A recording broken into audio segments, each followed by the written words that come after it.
All right, let's go ahead and get started. Thanks everyone for joining the webinar today. This is part of our monthly installment of BSP Software Brightstar Partners Webinar Wednesday series. So what we're going to actually cover today is user adoption, and we're going to have Michelle Foote providing that presentation shortly. But before we get started, I'd like to do a quick overview of Brightstar Partners BSP Software.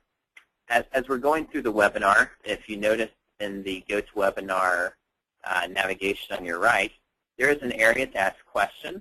Feel free to type any questions that you have in, and we'll answer as many of those as we can at the end of the webinar.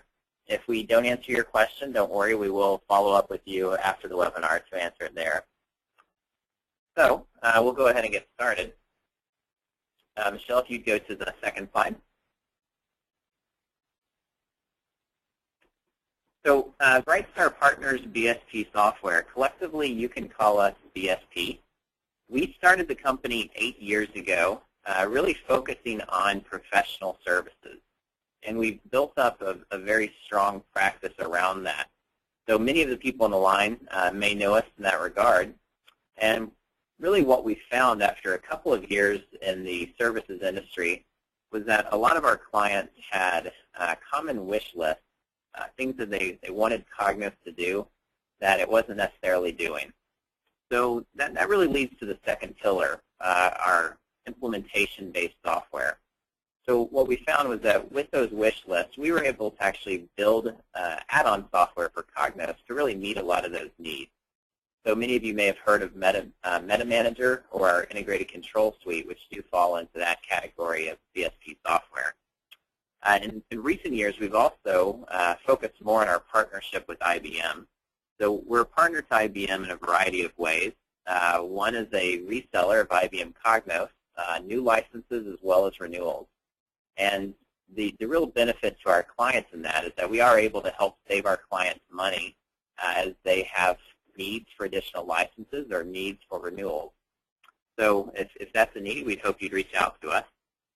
We are a premier level business partner to IBM, which is their highest level of partnership. And we also have IBM recognizing us as an independent software vendor, both with the title within their partner channel, but also they recognize us by being one of our largest clients using our software.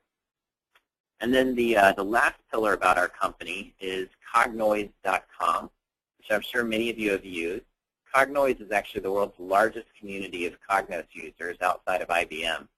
And we have around 14,000 registered contributors where people can ask and answer technical questions about Cognos.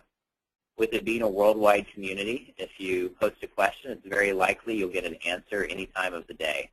So highly recommend you use the site if you haven't in the past. Before we get started with this webinar, what we like to do is maybe do a quick poll on what our audience would like to see in future webinars. So I'm going to go ahead and put a poll up on the screen. And if you want to take just a few minutes to review some of the options of things that we think some of our users might want to see, and choose the one that would maybe be most beneficial for you, I'll just pause a few seconds as people are voting, and then we'll show the results.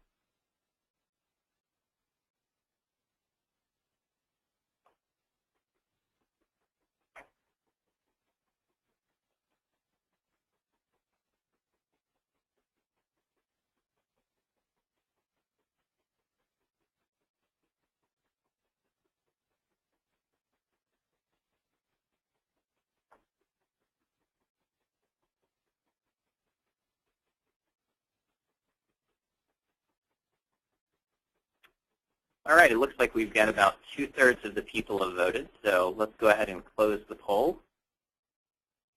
And I will go ahead and share those results. So it looks like most of the people on the webinar are primarily interested in technical tips and tricks. That's very good to know. That's definitely an area that we've tried to focus in the past. So we'll try to stick to that more in the future. So appreciate that feedback. All right. So with that, I'm going to go ahead and hand things off to Michelle to walk us through kind of increasing user adoption within your Cognos environment. and then at the end I'll jump back in to help address any questions. Michelle? All right, thank you.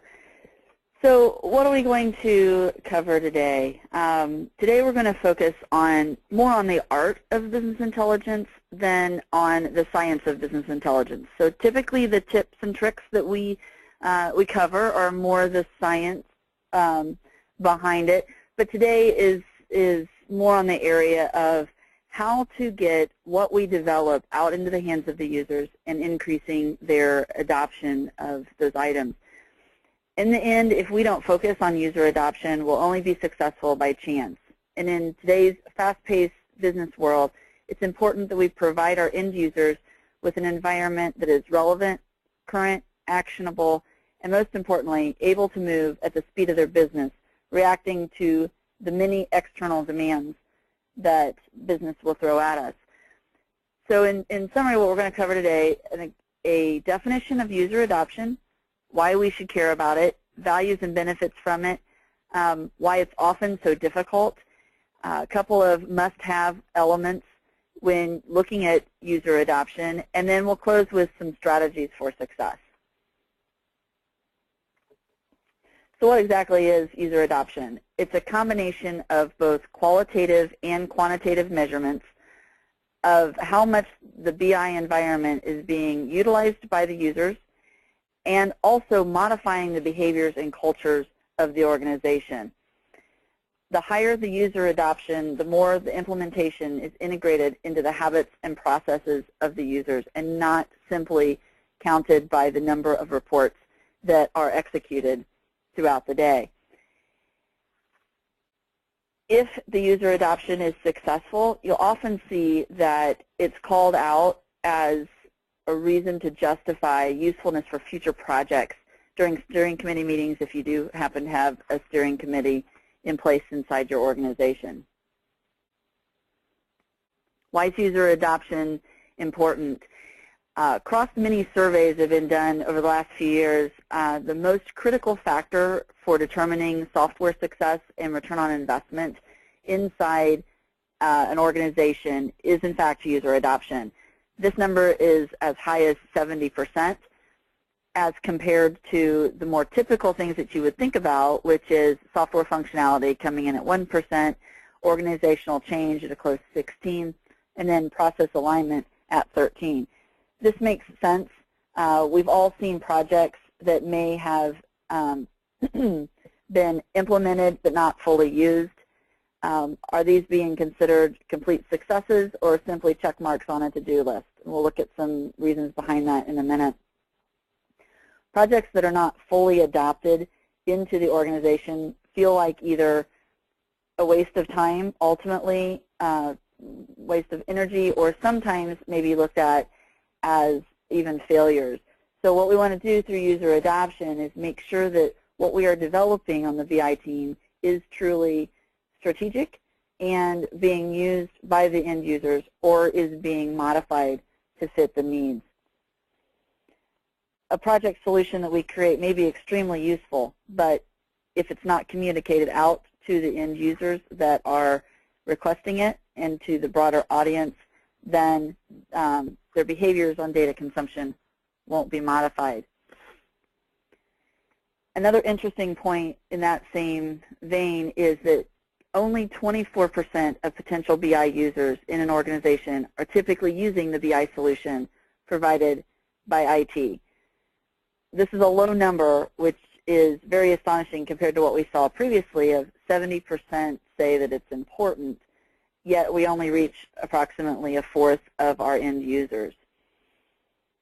The goal of this webinar is to share tips and tricks that we've found in working with organizations that begin down this path of user adoption and trying to maybe give you some strategies to combat this.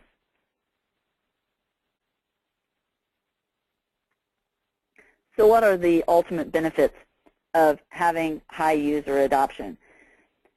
You'll form a strong partnership with the business, ensuring that the solutions that you build are able to drive accurate business rules and then result in actual analysis from a clean data set and ability to not only get data out of the BI environment, but also begin to answer real-life questions that are happening inside their day-to-day jobs.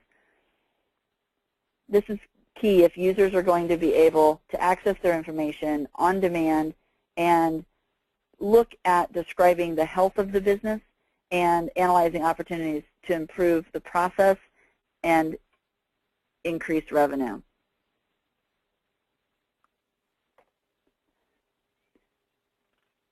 You'll find as you move from just report consumption to truly having your users adopting what you're building, that it'll drive justification for future projects.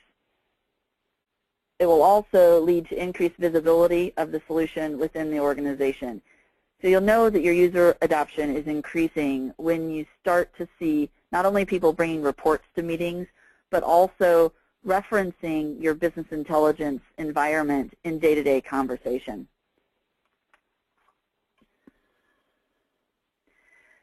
Okay, so we've talked a little bit about why you should care about user adoption, but why is it often very difficult? When we first establish communication with the users, first of all, sometimes it's a completely foreign concept depending on how you have your organization structured, whether you have traditional IT people running business intelligence or whether you have business people trying to learn how to put a foot in the IT community. When we first try to build that communication with the users, they often don't fully understand even what they need out of their data. By default, they begin to ask for a collection of disjointed reports. It's then up to the BI team to make sure the users not only feel like they've been heard, but then drive them back to a unified system. Most of the time, users don't even know how to ask the question that they're trying to ultimately have answered. So by walking them through the process, they begin to start asking different questions of the data and of the BI team.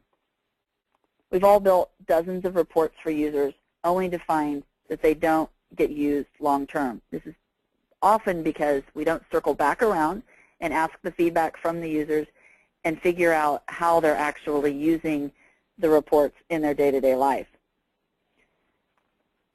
So one of the things you have to definitely be sure about is that you are training your users on how to connect the dots inside the reports that you're creating. Some typical obstacles when you try to begin rolling out or even improving user adoption. Lack of momentum within the business for the project. If your project is coming from a small group of people or even one person, the overall organization isn't going to necessarily be behind your project. Also, lack of adoption due to users continuing to follow the old process. We can't assume that the paradigm shift will automatically happen just because we're now creating reports with charts on them, as opposed to the old days of having green bar paper. We must constantly circle back to the users and make sure, A, the new solution is being used, B, if there are obstacles in the way of full adoption, that we know about them and we can move them out of the way, and then enhancements that would benefit the users. If you focus on these three tasks with every major implementation, you'll find that maybe your first pass is just for disjointed reports, but the users begin to change their paradigm and they begin to think from a solution-based approach and say, what are the questions that I'm trying to answer? What are my obstacles that keep this from being useful? And then what else can be provided to me so that it truly is a part of my day-to-day reporting solution? By constantly circling back, we'll begin to, they also begin to expect that they need to provide feedback. So they no longer can hide in their office and not use our reports because they know that we're going to come alongside them and ask for their feedback. Focus of the IT team is on project deliverables and not on user adoption. This is a very easy trap to fall into. but very important to watch for. IT has often gotten a bad rap over the last few years of being ticket takers or firefighters. This deliverable-based mentality, rather than user adoption focus, basically measures the success of a project based on the number of tasks or the number of reports completed. It doesn't matter how many deliverables we complete in reality if we are not modifying the behaviors and cultures of the organization to focus more on answering strategic business questions with each new project. We've basically failed the overall objective.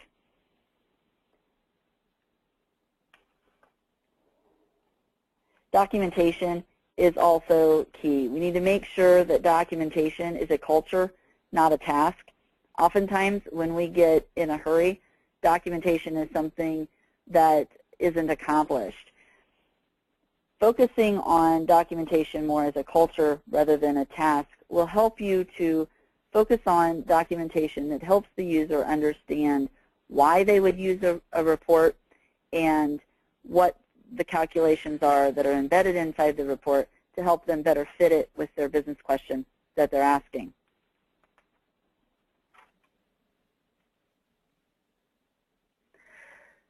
So let's begin down the path of how to change the culture. There recently was a great article in a TWI post that focused on treating the BI implementation as a startup company. So I like this quote: "The fundamental activity of a startup is to turn ideas into products, measure how the customer responds, and then learn whether to pivot or preserve." So basically, you're going to follow a process of build, measure, and then learn from feedback. So let's look at that in a little more detail. So your user comes to you first with an idea or a hypothesis. The key here is to interpret the conversation with the requester to get the essence of how the user thinks and what they need and how they're going to use the item that they're asking for. And then quickly move into a proof of concept phase. This is foreign to most report developers and IT people because we like to have really concrete requirements. We like to have everything nailed down so we know we're going to be successful. But in reality, the users need something to quickly react to. And often a proof of concept will do that. And then, following the proof of concept, follow up with measuring the customer's response. Surveys, interviews, conversations that help you understand if you've hit the need and how you can improve. Then follow it up with a modified deliverable or a second pass at the proof of concept, and again, measure the customer's response. The goal is to move through this cycle fast and as many times as needed in order to get to what the customer ultimately needs or wants, but not necessarily what they initially asked for in the first hypothesis. Okay, so now we've looked at the process, but you're probably wondering, well, what do I have to have in order to have a successful user adoption program? First and most important is your business sponsor. If you don't have somebody, preferably at the executive level or the next level down, that is as excited about your business intelligence deliverables as you are, eventually excitement is going to wane for the project. So locate that executive sponsor that's going to be able to come alongside you and take what you develop and match it up with the goals of the organization. Next is a handful of power users or subject matter experts. These people are the first in line of contact to get strategic information in the hands of IT. So when we're doing report development, we shouldn't have to go talk to a large number of people in order to figure out what the goal of the reports are. Rely on your subject matter experts to gather that information and put it together in a true hypothesis of what you're trying to accomplish.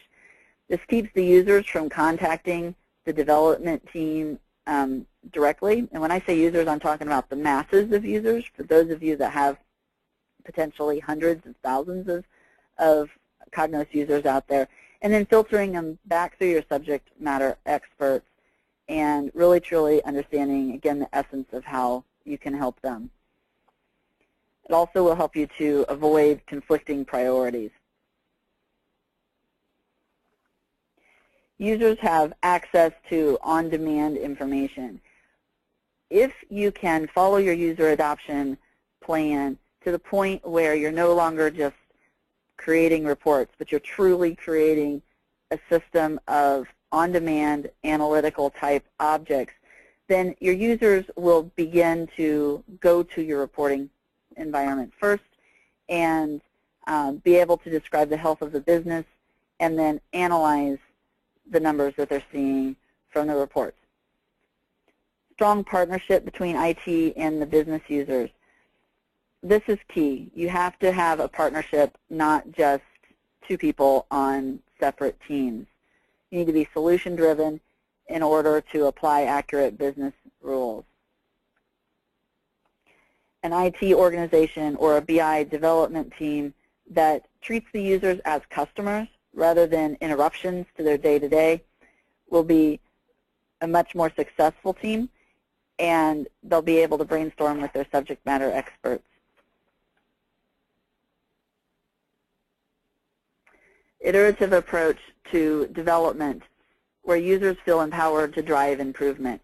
The iterative approach, just by nature of the word, says that what I'm developing now is not going to be the be-all and end-all. There'll be an opportunity for enhancements and advancements to what's being developed. So the iterative approach brings everybody full circle around to continue to move with the business as the business questions change over time.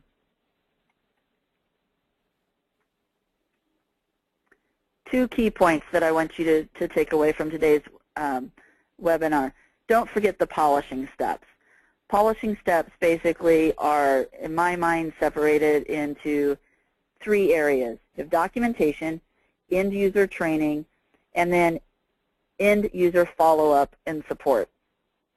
By documentation, I don't mean the mountains of documentation that we're used to creating. These are very strategic to your end users. Items such as screen tips, assumptions, what is the report or the dashboard that they're looking at, and what it isn't. Oftentimes, we remember to account for what it is, but we don't remember to tell the end users what it is not. That, again, helps them to connect the dots on what we developed for them. Packages and report descriptions are listed in such a way that's easily accessible to all users. We all have business rules that are embedded into our framework manager models, which is the model that Cognos uses to talk back to our data sources, but those aren't often obvious to the end users. Elevating those up into documentation in some form that the end users can have access to helps them feel more confident that they are truly, in fact, using the data that they're intending on using. End user training is another area that is often considered at the end of a project, but needs to be elevated more to your user adoption level. This is preferably done by business power users, people that really understand your data and understand the goal of the project. It could also be done in a computer-based training format if you have a really large group of people that you're trying to provide training to. And then ultimately, end-user follow-up and support. This is key. This is, again, telling your users that you're there for them, you're listening, and you're expecting them to participate. Lunch and learns are a very good, useful tool where the business users present on how they use the data to help answer their questions and share their techniques. But most of all, be your biggest cheerleader. Often the BI team assumes that the end user will not only understand the impact of what we create for them, but will also share their successes with others. In reality, we're all busy going about our days and don't often remember to share successes with others. Therefore, as a member of the BI team, we have to remember to always connect the users with others that have been successful and share successes across the team. I'll give you an example. How often have you had a great experience with a customer service rep on a phone call? You've had a problem with your computer, or some reason you've reached out to somebody for help. You felt empowered to solve whatever problem it was you called for, and then did you remember to share that success with anybody else? This is obviously the exception, not the rule.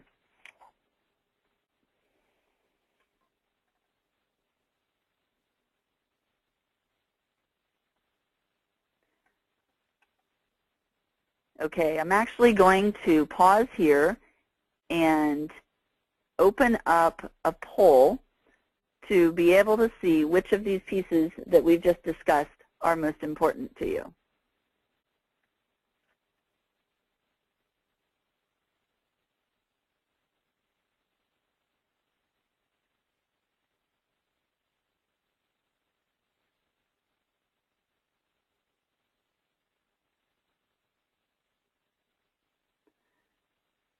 Okay, well, I'm having trouble opening my poll, so we'll do that in just a minute when we get to the question and answer session. All right, so we've talked a little bit about the important pieces. Now, Michelle? Yes. Michelle? Right. Sorry, it's Dustin. I went ahead and opened the poll for you. Sorry about that. Oh, okay. That's all right. So if everyone wants to go ahead and vote, we'll wait until we get a good percentage of the attendance voted, and then we'll close the poll and look at the results.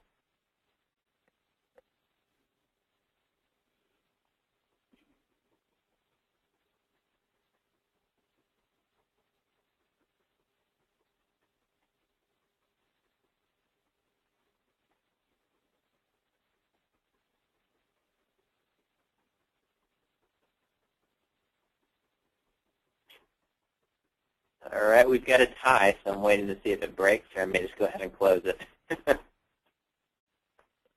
we'll go ahead and close it. I think it's kind of interesting to see that there's a pretty solid tie between three of them.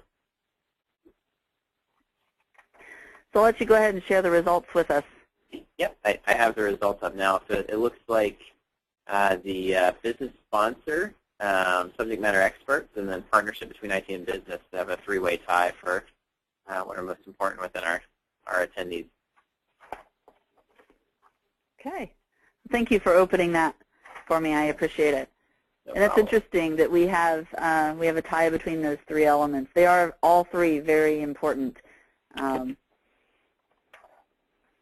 right. So looking at strategies for success. So you've created your user, you've created the need out there, and you have created individual pieces that are important and ready to kick this off and kind of move it to the next level. What are some strategies that can help you be successful? First, create a marketing and communication plan. This is not your typical project plan, definitely not from an IT perspective. It is everything that you would think of in terms of marketing. Again, you're trying to market what you develop out there to the users and get feedback. Advertise the project. Look at ways within the organization that you can remind people that you're out there, that you're ready to serve. Even if what you have developed is not the final result, if it's just something for people to begin to provide feedback on, advertising, letting them know you're out there is key. And then adding measurable metrics that are around qualitative type items helps you to focus on not only how many items I've created, but also how people are feeling about your BI environment. And then break projects into iterations. This allows you to show progress to the business users over time, and they don't get tired or complacent waiting on you to get that large project out the door.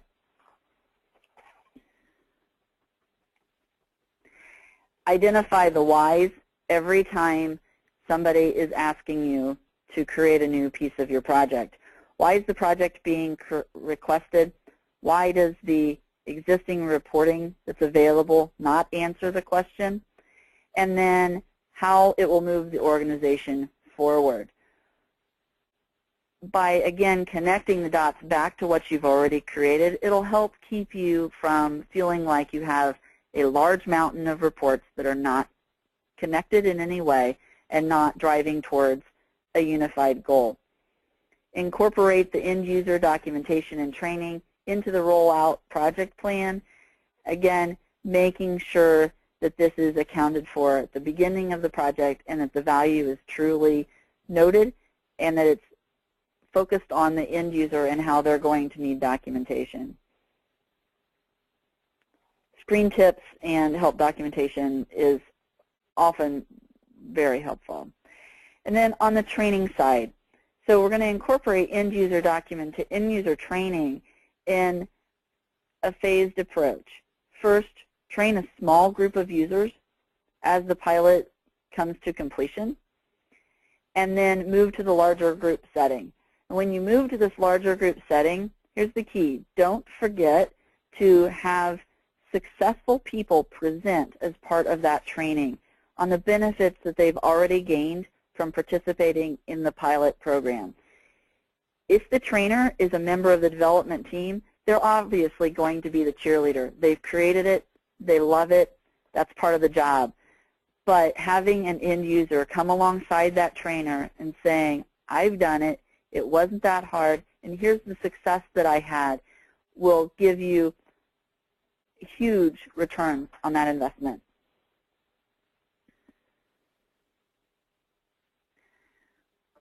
So maybe you have some level of user adoption already incorporated into your organization. How do you identify the health of what you already have developed out there? There are quantitative tools which monitor the BI usage. The best way to monitor BI usage is through the IBM Cognos objects that are offered as part of your Cognos application that are auditing tools that provide reports on number of reports run, who ran them, and the frequency that they're run. This allows you to monitor if the number of anticipated users matches what you're seeing in actuality. Also helps you on the licensing side to make sure that all the licenses that you've assigned to your users are actually being used. Qualitative and quantitative both can be provided by conducting surveys throughout your business partners. Surveys should be structured in such a way to gather statistics as well as behavior metrics. Sample questions: how often do you run your reports and analytics from BI? How often do you go external for the same data available through BI? What stands in your way of full adoption? And how has BI changed your approach to your job? Often the questions included in the survey will help people think differently about data consumption. Don't forget to do both the positive and negatives. Often we ask, do you like it? Did I deliver what you wanted? But we don't remember to ask the follow-up questions that are, what's standing in your way of moving even farther? And then lastly, interviewing business partners for usage and feedback. The goal here is to get better connected with the business and have oftentimes a one-on-one opportunity to gather the qualitative type measures. Understand when, where, and how they want and use the information to drive the direction of their business. Another strategy for success: identify your whistleblowers and find a way to incorporate them into the delivery of the content. We all know that this is a reality. There are just some users that react in such a way that it looks as if all they're doing is blowing the whistle on your project. But when, in fact, these people are actually, most of the time, great subject matter experts, and they just simply need to have, first, enough information to know why you developed what you did, but more importantly, a communication mechanism back to the actual BI team so they feel like that their voice is heard. And the point of this slide is to simply be aware of the negative feedback that is out there and affecting the success of your user adoption.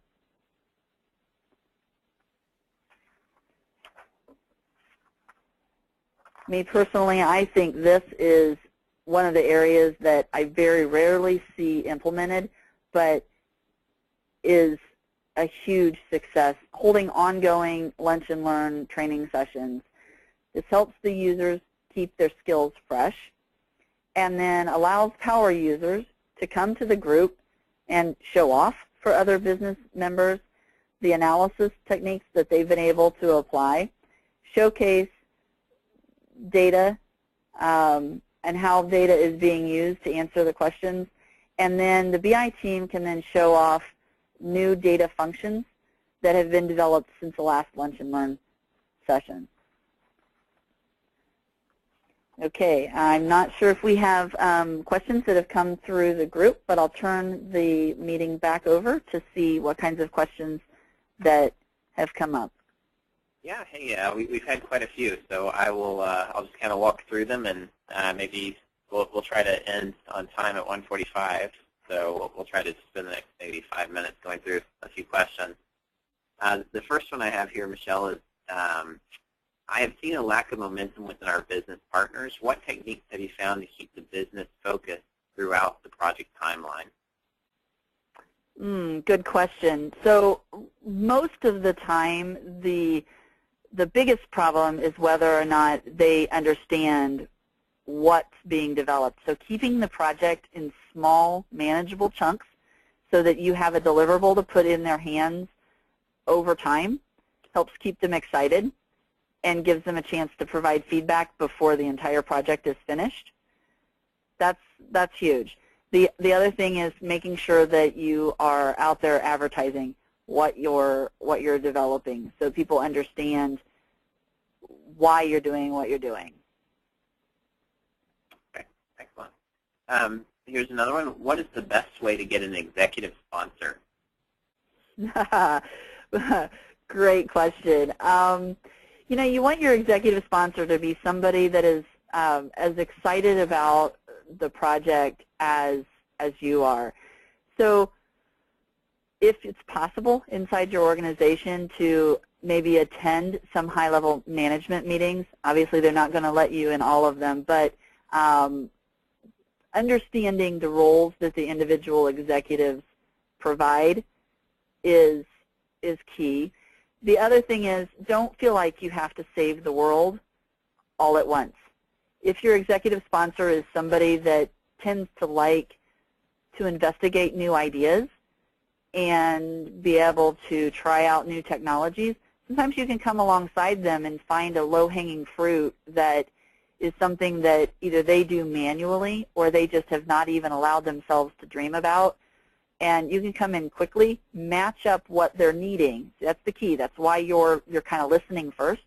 Match up what you can provide quickly to that person with the benefit they can provide to the organization, and then give them something small to start with. Once they have one good success, they'll be your executive sponsor and your biggest advocate. Excellent. Here's a good one. It says, I think this is when you're going over a few of the techniques. It says, great techniques, thank you. What are your go-to techniques when working with business users who may or may not be as responsive or available as you would like? So responsive and available are two different things.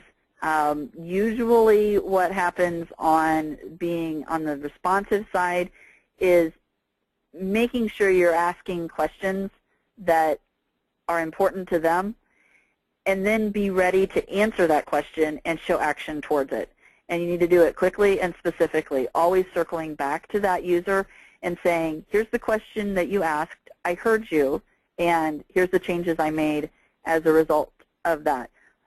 As human beings, if we know we're being listened to, we tend to respond better the next time we're asked a question. So just applying those basic communication skills to that to that non-responsive user oftentimes will help bring them out of their shell. The other thing is communicate in the way that they like to communicate best. If they tend to be an email kind of person and all you're doing is items in meetings, then you may not be meeting them where they communicate best. If they, so just basically look at their communication patterns and try to match that. Okay, excellent. Here's one. Is data discovery phase essential in the POC, and then how do you support that, or how do you support it? Yeah, so you need to, obviously, what you're going to give them is they're going to react to. And the biggest area of contention when you do a POC is if people don't agree with the numbers, then you spin off into a black hole of conversation that's not related to the POC. So a lot of it is expectation management. You need to have enough data discovery that what you're giving them is more right than not, and make sure that any areas that you know need to be reviewed farther, that you point those out when you deliver the POC. But regardless of how deep you go in the data discovery phase, two things are important. One, don't get hung up on it. You want to get this out in their hands quickly. And two, make sure you always have an assumption that validation of the actual data is a step left for the next phase. If you don't set that expectation up front, guarantee you they will always look at the values first and the functionality second. Okay. We'll try to do a couple more questions. We've still got a few more. But again, if we don't get to your question, we'll definitely follow up with you after the webinar. But what is the best way to coach up users to become power users? We don't have any power users. Yeah.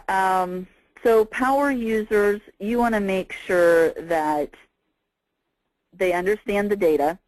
That's really where they're going to bring the biggest benefit to you as the BI team is translating the business rules through to requirements.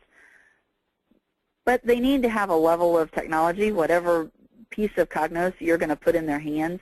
You want to make sure that they get specific training on those tools.